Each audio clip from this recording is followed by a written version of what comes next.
this is Doxy Mom, and welcome back to my channel. If you haven't done so already, I greatly appreciate if you hit that little red subscribe button. You can ring the bell for notifications, and if you like this video, just give it a thumbs up. Well, Miss Cindy and I, we're here to bring you the news in 15 minutes or less, so let's get started. Now, AP News, they're reporting that President Trump fired the Inspector General for the intelligence community because he provided the anonymous whistleblower. Y'all all remember him. His name rhymes with Carrick Saragella. Anyway, this IG, he gave this fake complaint to Congress, which resulted in the House impeaching our wonderful president. But the Senate, thankfully, the good Lord above stopped the madness and did not impeach him. Anyway, the fired IG, his name is Michael Atkinson, and President Trump called him a disgrace after informing Congress late Friday night that he intended to fire him. On Saturday, President Trump told reporters this: "I thought he did a terrible job, absolutely terrible. He took a fake report, he took it to Congress. Not a big Trump fan, that I can tell you. This man is a disgrace to IGs." And y'all, our president is absolutely right.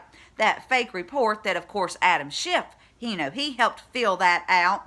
And it was just a deep state plot to try to get rid of our duly elected president. Now, I'm going to leave a link to this leftist article if you want to go over and read it. Just know that AP News hates our president and tries to make him look bad. I just pulled the truthful parts out and passed them along to you. Moving on. Now, Rudy Giuliani, he was on Fox talking to Maria Bartiromo. He talks about how this is novel coronavirus, and novel means new. Nobody knew about this totally different strain 4 months ago, but medically, we've made a lot of progress. We have medicines now that can deal with the symptoms, and some have become politicized, like HydroxyChloroquine. Rudy says the doctors should be able to prescribe this great medicine, not the national bureaucracy. Now, this disease can kill you, and if hydroxychloroquine can cure you, the doctor should be able to have the choice to give it to people. Now, the bureaucrats in Washington, they want to go through 3 blind tests, and this will take way too long. Guys, get this. The New York governor has banned hydroxychloroquine, and Rudy and everyone wants to know why, because everything shows that it works. The statistics in France, where they've allowed it, are exceptionally good. I reported on that last week.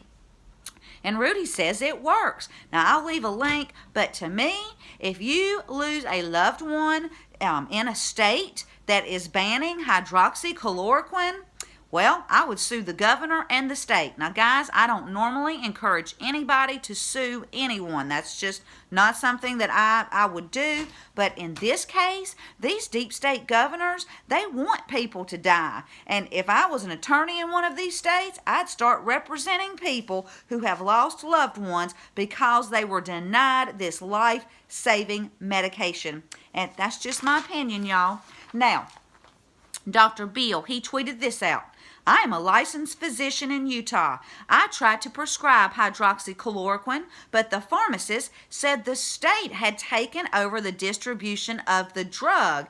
Even though I'm licensed, I cannot prescribe it. This is wrong," in tweet. And yes, Dr. Bill, this is completely wrong. And Bill Mitchell, he tweeted this out.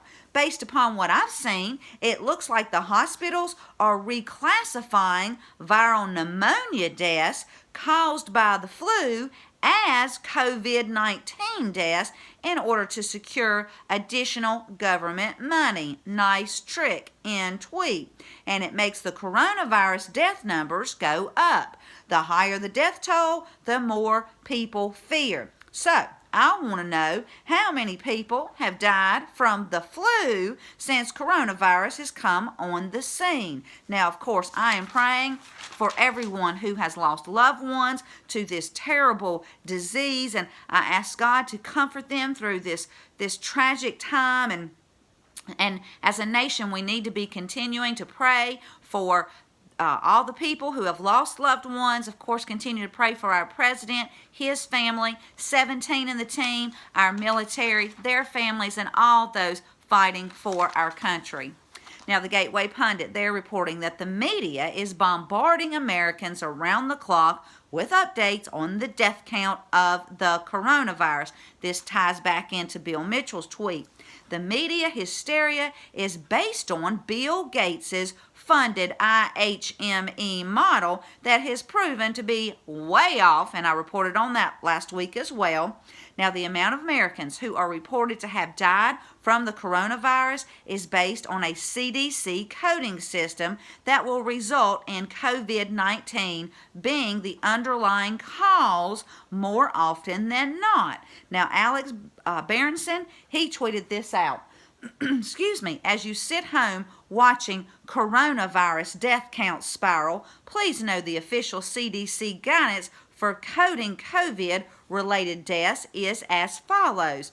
Any death where the disease caused or is assumed to have caused or contributed to death. Confirmed lab tests are not required. So again, my question is, how many people are dying from the flu and the CDC is recording it as coronavirus or dying from something else? Sounds like they're just padding the death numbers to frighten people even more.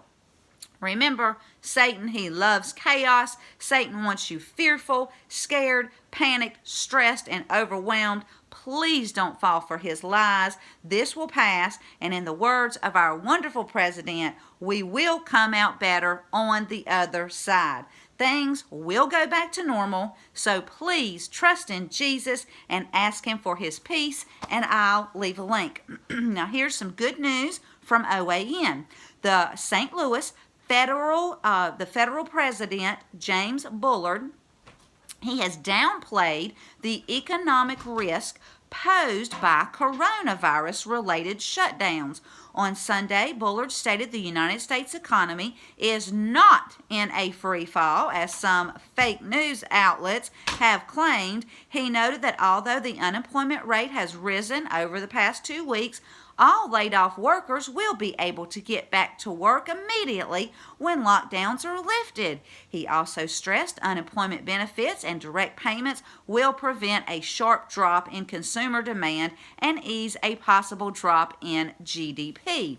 Well, guys, this kind of makes sense. Unless a business just can't reopen, people are going to go back to their jobs, and our country is being led by a brilliant businessman, and President Trump, he has a plan. Guys, we're going to make it and come back stronger than ever before. And I'm going to leave you with Mark chapter 4. If I can get here, I didn't have my Bible open, I apologize.